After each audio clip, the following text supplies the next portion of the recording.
Hello friends, இன்றைக்கி என்ன recipe பார்க்க போகிறோன்னா 8+ மந்த் பேபிஸ்க்கான லன்ச் ரெசிபி தான் பார்க்க போகிறோம். இதுக்கு ஒரு குக்கரில் 1 டீஸ்பூன் கீ ஆட் பண்ணிவிட்டு கொஞ்சமாக cumin சீட்ஸ் ஆட் பண்ணிக்கணும். அது கூட அப்புறமா நான் ஆனியன், கறி லீவ்ஸ், சாப்டு கேரட் எடுத்திருக்கேன்.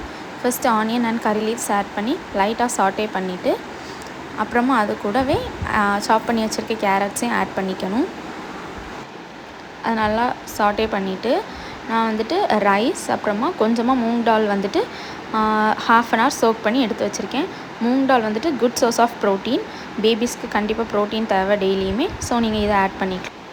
ஜஸ்ட் லைட்டாக அதை ஸ்டர் பண்ணி விட்டுட்டு இந்த ரைஸ் அண்ட் மூங் டால் வேகிறதுக்கான வாட்டர் கொஞ்சமாக நம்ம ஊற்றிக்கிறோம்.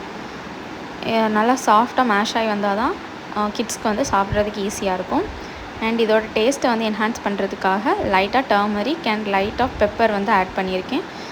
ஸோ அது டேஸ்ட்டை கொஞ்சம் என்ஹான்ஸ் பண்ணி கொடுக்கும். 1 இயர் கீழே இருக்க கிட்ஸ்க்கு நம்ம சால்ட் அவாய்ட் பண்ணிக்கலாம். இது ஒரு 3 to 4 விசில்ஸ் வந்துச்சுன்னா நம்மளுக்கு இது கரெக்டாக இருக்கும் கிட்ஸ்க்கு சர்வ் பண்ணுறதுக்கு.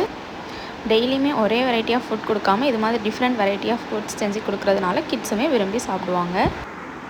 இப்போ பார்த்தீங்கன்னா நல்லாவே குக்காகி வந்திருக்கு. ஸ்மாஷ் பண்ணி பேபிஸ்க்கு சர்வ் பண்ணிடலாம்.